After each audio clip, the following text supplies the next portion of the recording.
Thank you, Mr. Chairman. A lot of my questions have been answered, and I hope I don't repeat some of the questions. But the plate that was spliced onto their phase one that you talked about, which does not allow traffic on the bridge, is that correct? That's correct. So what's the purpose of phase one? To stabilize the existing, in the condition it's in, is still relatively unstable. To prevent it from getting worse? Yes, sir. So can you tell, and maybe I missed this earlier, I got in there late, but can you tell the age of that crack? I hear people say that's been there a long time, but how do you know when that crack formed? We've been able to confirm as early as 2019 that the crack was present. That's as early as we can confirm. How do you confirm that? We had drone video footage from our consultant inspector. Yeah. Well, I guess that's all the questions. Thank you. Next in the queue is 129. Who is that? 129. Go ahead. Senator Reeds. Thank you, Mr. Chair.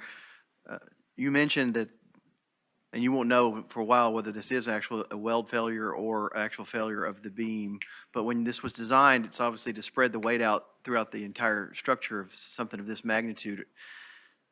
Is there a concern in the meantime that during these last couple years that this has put extra stress then on other areas, because obviously this beam is not carrying its percentage of the weight of the structure? My understanding from the design experts is that this bridge was designed in a manner that it does not redistribute the load, and that's what makes this fracture critical, is that it's carrying the majority of the load. Okay, so there's no concern that this is putting extra stress on other areas of the bridge that wouldn't normally have then? No, sir. Okay, all right, thank you, Mr. Chair. Next in the queue is 130. Representative Ray. Thank you, Mr. Chair. Director Tudor, approximately when did drone reviews of the Hernando Desoto Bridge begin, the drone inspections? 2019, I'm sorry.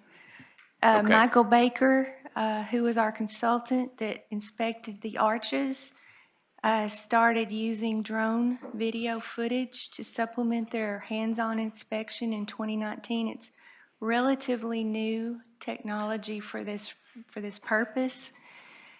And in fact, the department is going to start doing the same thing as well, using drone video. We've purchased a drone. So whose responsibility is it to review that drone footage? That was part of Michael Baker's responsibility, and it was part of their inspection of the trusses. But again, Michael Baker has no responsibility in missing that. It was like a 1-second little clip out of a 5-hour video. That wasn't their responsibility to go through that and look for anything on the beam. We were responsible for the beam. So I don't want to in any way make you think that Michael Baker is responsible for missing that crack. It's our responsibility. Okay, follow up, Mr. Chair? Okay. Director Tudor, I know it's been mentioned a couple of times you were not the director at the time. That was Scott Bennett. What was your title in 2019, and what were your responsibilities in that role? In 2019, I was the Deputy Director, Chief Operating Officer, and I was second in command. So, you know, I guess I would be to blame for it being missed in 2019 as well. You're correct. Okay, thank you.